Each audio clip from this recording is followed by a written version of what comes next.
मंडळी, किती पैसा कमवला म्हणजे माणूस श्रीमंत समजावा, या प्रश्नावर संत तुकाराम महाराज आणि स्वामी समर्थांनी खूप छान उत्तर दिलं. तुकाराम महाराज म्हणतात, नीती धर्माचे आचरण करता यावे, कुटुंबाचं रक्षण करता यावं, मुलाबाळांची आईवडिलांची काळजी घेता यावी, अब्रूने जगता यावं, इतका पैसा जवळ असला की तो मनुष्य श्रीमंत समजावा. जसं की बघा, आता ग्रंथ समजल्याशिवाय आपल्याला संत समजणार नाही आणि संत समजल्याशिवाय भगवंत समजणार नाही. नमस्कार मंडळी, मी छाया आपल्या सर्वांचं आपल्या आणखीन एका नवीन व्हिडिओमध्ये अगदी मनापासून स्वागत करते. तर 2 दिवस मी देवदर्शनासाठी गेले होते, त्यामुळे परवा आणि काल व्हिडिओ नाही येऊ शकला. तर हा व्हिडिओ आहे परवाचा आणि कालचा व्हिडिओ मी उद्या अपलोड करेन. सकाळ सकाळ फौजी साहेबांनी निघलोत बाहेर. तर कुठं चालवत हे तर मी पुढं दाखवतेच, तुम्हाला सांगतेच. आता चला, फौजी साहेब तयार झालेत, पटकन निघते. हे पा, फौजी साहेब निघल्यास लगेच गाडी बसून लगेच गाडी पण चालू होती त्यांची आणि चल चल चल सारखं चालू होतं. आपल्याला किती कामं असतात घरामध्ये, आवरून सावरून सगळं निघावं लागतं. ऊन लागते. स्कार्फ नाही घेतलं मी, स्कार्फ नेहमीच विसरते. चला आकाश, येतो हा, बाय, आलो लगेच. आता फौजी साहेबांनी मी चाललो होतो सोनाराच्या दुकानामध्ये. ते कशाला, तर आमचे जे चांदीचे देव आहेत ना, चांदीचे टाक, तर ते थोडेसे खराब झाल्यासारखे झाले होते. म्हणलं ते बदलून घ्यावा, कारण आपण कोणतीही मूर्ती असली ना तर ती खंडित झालेली घरामध्ये कधीच ठेवत नाही ना. तर ते टाकांचं सुद्धा तसंच असतं. टाक थोडे जरी खराब झाले ना, ते आपल्या घरामध्ये ठेवू नये आपण, तो दोष आपल्याला लागला जातो. त्यामुळं म्हणलं चांदीचे देव खराब झालेत ना टाक, तर ते बदलून घ्यावं. तर बऱ्याचशा ताईंच्या कमेंट असतात की तुम्ही मंदिरामध्ये तुमच्या देवाऱ्यात कोणते कोणते देवाचे टाक ठेवले. तर कसं आहे ना, प्रत्येकाचं कुलदैवत ग्रामदैवत हे वेगवेगळं असतं, त्यामुळे ते टाकसुद्धा बदलले जातात. जेजुरीचा खंडोबा म्हणजे अख्ख्या महाराष्ट्राचं कुलदैवत तर आहेच, पण ते आमचं कुलदैव आहे. आणि कुलदेवी म्हणजे अख्ख्या महाराष्ट्राची कुलस्वामिनी तुळजाभवानी आमची कुलदेवी आहे.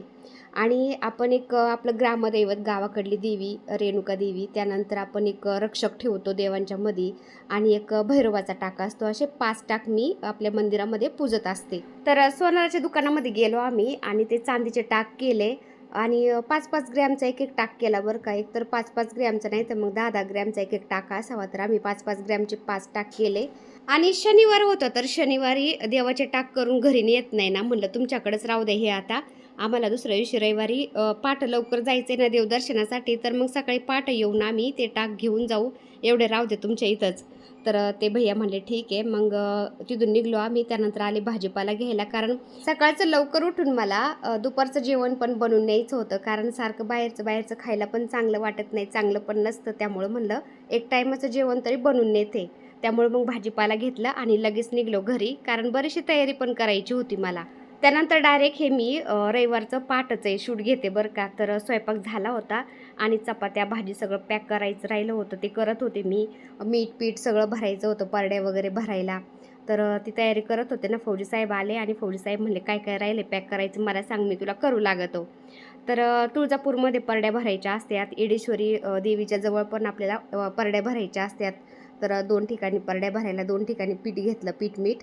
त्यानंतर मग जेवण पण पॅक करून घेतलं. तर आम्ही एकटेच नव्हतो जाणार. तर मी, फौजी साहेब, राजू आणि सागर, आणि आमच्याबरोबर फौजी साहेबांचे एक मित्र, त्यांची फॅमिली, त्यांची छोटाले 2 मुलं, असं आम्ही 2 परिवार जाणार होतो एका गाडीमध्ये. आणि आमच्या गाडीमध्ये एवढे काही मावत नाही, फक्त 5 सीटाची गाडी आमची ना. त्यामुळं मग फौजी साहेबांनी काय केलं, आपली गाडी त्यांच्या दुसऱ्या मित्रांना दिली आणि त्यांची एरिटिका मग आम्ही चालवली, कारण ती 7 सीटर आहे ना, 7 सीटर, त्याच्यामध्ये आरामशीर मावतात. तर मग ती आणली होती गाडी.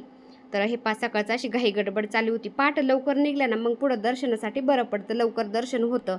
खूप गर्दी असते आणि एक तर रविवार होता ना, तर दर्शन लवकर होईल का नाही तो भरोसा नव्हता. त्यामुळं आम्ही लवकरच निघलो होतो. सगळं लावून घेऊ ठीक आहे, येतो लवकरच. हां, भाजी पण करून ठेवलेली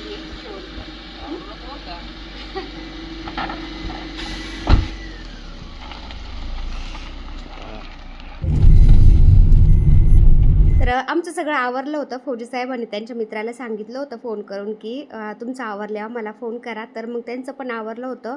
आम्ही मग त्यांना घ्यायला गेलो त्यांच्या घरी. आम्ही त्यांच्या घरी गेलो तर त्यांनी सगळं आवरून ठेवलेलं होतं, निघायचंच होतं. तर हे त्यांचे 2 मुलं, ताई भाऊ असे ते 4 जण आणि आम्ही 4 जण असे 8 जण.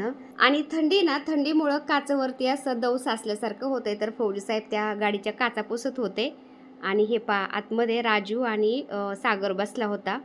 तर लवकर उठलं होतं ना, त्यामुळं ते झोपाच नव्हतं झालेल्या. आणि आकाश आम्ही घरीच ठेवला होता, कारण आकाशला असं कुठं जास्त जायला आवडत नाही आणि तो म्हणला माझा अभ्यास होत नाही, त्यामुळं मी अभ्यास करत बसतो, माझे एकदा पेपर झाले ना मग आपण सगळेच फिरायला जाऊ म्हणला. आणि घरी पण कोणी ना कोणी एक जण लागतच, तर मग त्याला ठेवलं होतं घरी.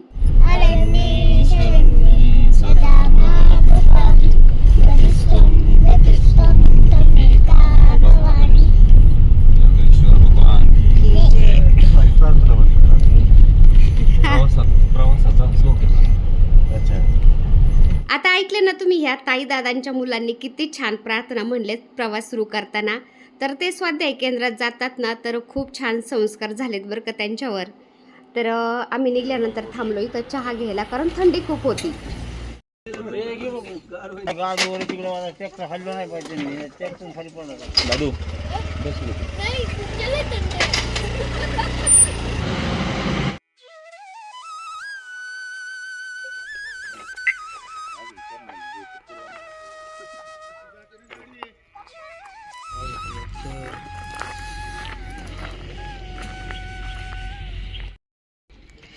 तर मंडळी हे पहा, हा शिवपटण किल्ला आहे. तर आम्ही इथं थांबलो थोडा वेळ पाहिला आता.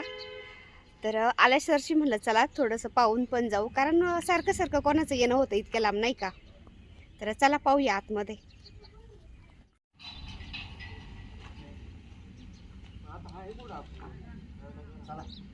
लॉक लागलेलं का बरं लावत असते ना, असं पाहायला लोक येतात.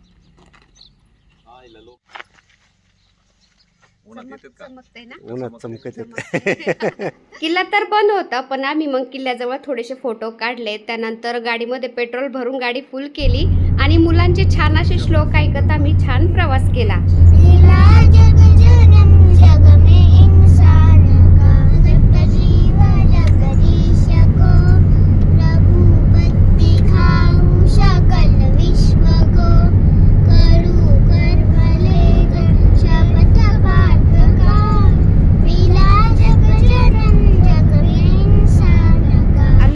नाश्ता करायला थांबलो, नाश्ता करू आणि मग पुढे निघू आता येडेश्वरीच्या दर्शनासाठी. तर येडेश्वरीचं दर्शन घेता घेता खूप उशीर होईल ना, त्यामुळे म्हणलं चला आपण आता आधी थोडा नाश्ता करू, कारण छोटाली मुलं पण आहेत.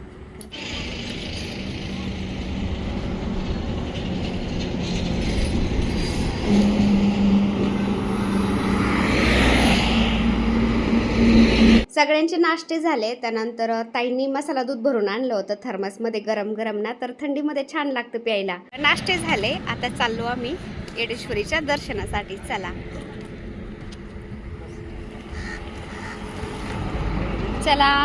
प्रवास एवढा भारी झाला ना, म्हणजे कोणी मोबाईल सुद्धा पाहिलं नाही किंवा गाणे पण लावले नाही. मुलांचे श्लोक ऐकत, त्यानंतर धार्मिक बोलणं चालणं करत प्रवास एकदम छान झाला आणि पोहोचलो आम्ही येडेश्वरीच्या दर्शनासाठी. तर गर्दी पण नव्हती बरं का, दर्शन खूप भारी झालं, कारण पाठीमागच्या वेळेस आम्ही गेलतो ना, आमचं दर्शन पण व्यवस्थित झालं नव्हतं, खूप गर्दी होती. येडेश्वरी देवी ही तुळजाभवानी आईची धाकटी बहीण मानली जाते, जी येरमाळा धाराशिव इथे आहे. आणि दोन्ही पण देवींना महाराष्ट्रात पूजनीय मानले जातं. आणि असं पण म्हणतात की तुळजाभवानी आईचं आपण दर्शन घेतलं ना, तर येडेश्वरी देवीचं दर्शन घ्यावंच लागतं, तरच आपल्याला तुळजापूर दर्शन घडतं असं म्हणतात. त्यामुळं म्हणलं येडेश्वरीचं आधी दर्शन घेऊ आपण, त्यानंतर मग तुळजाभवानी आईचं दर्शन घेऊ. आणि तुम्ही बघू शकता जास्त काही गर्दी नव्हती ना, त्यामुळं निवांत दर्शन झालं.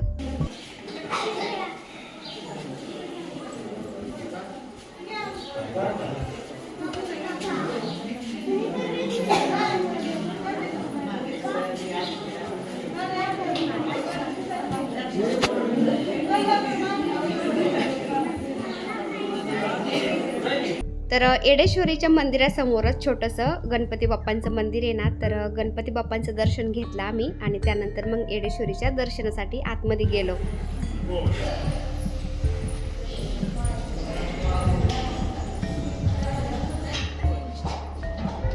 म्हणलं चला कॅमेऱ्यामध्ये आपण थोडंसं येडेश्वरीचं दर्शन देऊ तुम्हाला. तर तुम्ही बघू शकता अगदी हलकं दिसतंय, कारण तिथं मोबाईल अलाउड नसतो ना आतमध्ये. तरी पण मी थोडंसं शूट घेतलं तिथं. तर मंडळी, येडेश्वरीचं खूप निवांत असं दर्शन झालंय. आता इथून निघलो आपण तुळजापूरच्या दर्शनासाठी. तर चला.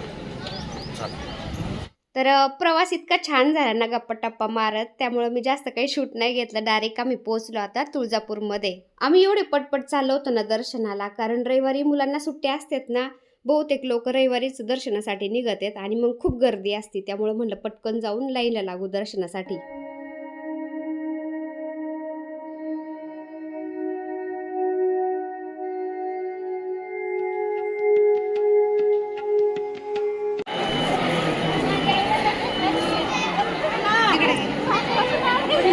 आम्ही दर्शनासाठी एवढे पटापट गेलो आणि आज जाऊन पाहतो तर काय बापरे, एवढी गर्दी होती काय सांगायचं. एवढी गर्दी पाहून तर फौजी साहेबांना घामच फुटला. त्यांना एवढ्या गर्दीत कधीच जमत नाही, ते असं थांबतच नाही, पण त्यांना असं बळच थांबावं लागतं. त्यांना म्हणलं आपण दर्शन करूनच जाऊ आता. वर्षातून एकदा यायचं आणि फक्त आपण मुखदर्शन करून जायचं फक्त, तर ते चुरचूर लागून राहते मनाला. त्यामुळं म्हणलं आपण आता आलो तर दर्शन करूनच जाऊ व्यवस्थित, किती का टाईम लागा. तर मग आम्हाला 5 तास लागले बरं का ताईंनो लाईनमध्ये देवीचं दर्शनासाठी. एवढ्या लवकर जाऊन पण आम्हाला संध्याकाळचे 4 वाजले होते देवीच्या दर्शनासाठी. 4 वाजता मंदिरातून बाहेर निघलो, परड्या भरल्या आणि मग आम्हाला तुळजापूरमधून जेजुरीला पण जायचं होतं. आणि तुळजापूरमधून जेजुरी खूप लांब आहे. मला वाटतं 250-300 किलोमीटर आहे बरं का, काहीतरी अंदाजे मी सांगते बरं का. तर तुळजापूरमधून जेजुरीला जायचं होतं आणि मग म्हणलं जाता जाता आपल्याला अंधार होणार आहे आणि मग दर्शन कधी होणार आहे. तर आम्ही वन डेचंच प्लॅनिंग करून गेलो होतो. म्हणलं दर्शन होऊन जाईन इतक्या लवकर चाललो तर. मग आम्ही कपडे वगैरे काहीच नव्हतं नेलं बरं का संग. पण याची मनाला तसल्ली होती की एवढा वेळ लागला आपल्याला दर्शनासाठी देवीच्या, पण एकदम जवळून व्यवस्थित दर्शन झालं एवढा लाईनला लागून. तर छान वाटत होतं. मग तिथं छोटं मंदिर पण एकदम जुनं पुराण्या काळातलं, म्हणजे जे मूळ मंदिर आहे ना, तिथलं दर्शन पण घेतलं. हे पहा मस्त देवीचं स्वरूप होतं. दर्शन झाल्यानंतर बाहेर आलो आणि मग मस्त मुलांना कुल्फी वगैरे घेतलं. तर मंडळी, दर्शन झालंय आपलं. दर्शन करून बाहेर आलो, खूप थकल्यावर झालंय. तर पाणी सुद्धा नव्हतं बरं का आतमध्ये प्यायला. तर सगळ्यांनी आता हे पाक कुल्फी घेतली खायला. राजू कुठे गेला? तर सगळेजण कुल्फी खातात आता. थंडीच्या दिवसात पाणी सुद्धा भेटलं जायचं. तर 4-5 तास लाईनला लागायचं म्हणलं काही जोक नाहीये. लहान आले लेकरं सुद्धा असं थकून गेले होते पार. तर बाहेर आल्यानंतर त्यांना कुल्फी वगैरे खाऊ घातलं, पाणी पाजलं. त्यानंतर मग आम्ही दोघींनी बांगड्या भरल्या आणि सुवासिनींच्यासाठी बांगड्या पण घेतल्या इथं. कारण आपण आपल्या कुलदेवीच्या दर्शनासाठी गेलो ना, घरी आल्यानंतर आपल्याला 7 सुवासिनी जेवायला घालायच्या असतात. परड्यावाल्या बोलून परड्या पण भरायच्या असतात. मग त्यांना ना आपण हळदी कुंकू आणि त्या देवाच्या दारातून नेलेल्या त्या बांगड्या असतात ना, त्या पण द्यायच्या असतात. त्यामुळे मग आम्ही तिथून हळदी कुंकू बांगड्या घेतल्या आणि स्वतः पण आम्ही हातामध्ये हिरव्या बांगड्या भरल्या. आणि आम्हाला तुळजापूरवरून जेजुरीला जायचं होतं ना, तर उशीर झाल्यामुळं काही दर्शन काही शक्य नव्हतं, कारण रात्र होणार होती आम्हाला जेजुरीमध्ये पोहोचता. त्यामुळं मंदिरातून बाहेर आल्या लगेच सगळ्यांचं प्लॅनिंग झालं होतं की आपल्याला दर्शन तर करून जायचंय, मग आपण मुक्कामच करू. भले आम्ही कपडे घेऊन नव्हतं गेलो, काहीच नव्हतं घेऊन गेलो म्हणले. तर तुळजापूरवरून आलो आम्ही आणि मध्ये आता इथं जेवायला थांबलो. तर जेवण करणार आणि पुढे निघणार. चला. दुपारच्या जेवणासाठी आम्ही घरूनच स्वयंपाक करून घेतला होता. म्हणलं दर्शन झालं ना, दुपारी एखाद्या झाडाखाली निवांत बसून आम्ही जेवण वगैरे करू. पण दर्शनासाठी 4-5 तास लागल्यामुळं ते जेवण वगैरे काहीच नाही झालं आमचं, तसेच राहिले डबे. आणि मग दर्शन झालं, निवांत झाले सगळे. तिथून निघलो आम्ही आणि एक छोटंसं हॉटेल होतं तिथं थांबलो आणि निवांत जेवण करू म्हणलं, कारण एवढं मुक्काम करायचं आणि तेवढं करायचंय. कारण जेजुरी गड दोन्ही करायचे म्हणलं ना, अख्खा दिवस लागतो आपल्याला. तर सकाळी मग एका गडाचं दर्शन होईल दुपारपर्यंत आणि दुपारनंतर एका गडाचं होईल म्हणलं. कारण जेजुरी कडेपठार आहे ना, देवाचं मूळ स्थान येते. त्यामुळं ते जुन्या गडाचं दर्शन पण तितकंच महत्त्वाचं आहे. आणि दोन्ही गडांचं दर्शन झालं मग तर खूप भारी वाटतं. जुन्या गडावर तर एकदम निसर्गरम्य वातावरण आहे ना, एकदम शांतता असते तिथं. आणि दर्शन पण एकदम भारी होतं बरं का, एकदम गाभाऱ्यामध्ये जाऊन शांत दर्शन होतं. त्यामुळे म्हणलं चला निवांतच दर्शन करू आपण. आणि जेवण करतो कुठं नाही तर लगेच अंधार पडायला लागला. तुम्ही बघू शकता सूर्य मावळतीला गेला होता आणि एकदम लालिमा पसरायला लागली होती. संध्याकाळ होणारच होती आणि मग पुढं आमचं जेजुरीचं दर्शन होणार होतं. मग फौजी साहेबांचं आणि त्या भाऊंचं प्लॅनिंग झालं की आपण डायरेक्ट आता मुक्कामाला जेजुरीत नाही तर मोरगावमध्ये जाऊ. जेजुरीपासून मोरगाव 18 किलोमीटर आहे फक्त. तर मोरगावमध्ये रूम घेऊ, तिथं मुक्काम करू, सकाळी लवकर उठू, मोरगावच्या गणपतीचं दर्शन करू आणि मग जेजुरीमध्ये सकाळी लवकर येऊन मग जेजुरीला वर गड चढू दर्शनासाठी असं ठरलं. तर मग आम्ही आलो मोरगावमध्ये. आता रात्री आम्हाला 11 वाजले होते शाळेत. 11 वाजले होते मोरगावमध्ये पोहोचता बरं का. इथं घेतलं का रूम?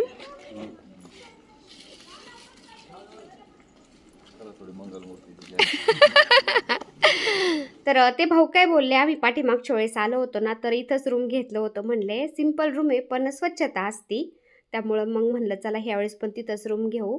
आणि काही एक रात्रीची बात, एवढं थकलेलं होतं ना, झोप कधी लागली ना काही कळलंच नाही बरं का. तर 1 डेचं आमचं प्लॅनिंग होतं पण ते गेलं 2 दिवसावर आणि 2 दिवस आम्हाला पूर्ण लागले बरं का दर्शनासाठी, कारण गर्दीच तेवढी असती. तर इथं रूमवर आल्यानंतर तुम्हाला रूम दाखवते मी आता. तर खूपच थकून आलो. येडेश्वरी झाली, तुळजापूरचं दर्शन झालं, संध्याकाळ झाली, दर्शन होता कारण एवढी गर्दी होती ना रविवारमुळं. तर दर्शन उशिरा झाल्यामुळं मग आम्हाला पुढं जेजुरी जाता आलं नाही, किंवा जेजुरीला गेलो असतं तरी दर्शन नसतं झालं, म्हणजे रात्र झाली असते का.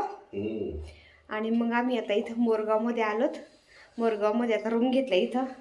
इथं आराम करायचा आहे. सकाळी लवकर पहाटे उठून मग मोरगावच्या गणपतीचं दर्शन आणि मग जेजुरीचं दर्शन आणि त्यानंतर मग घरी. असंच रूट आहे ना? असंच.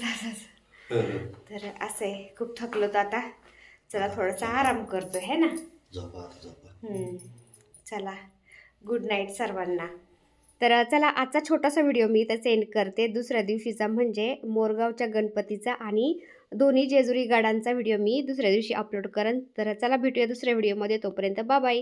व्हिडिओ पूर्ण पाहिला त्यासाठी मनापासून आभारी. सर्वांना श्री स्वामी समर्थ.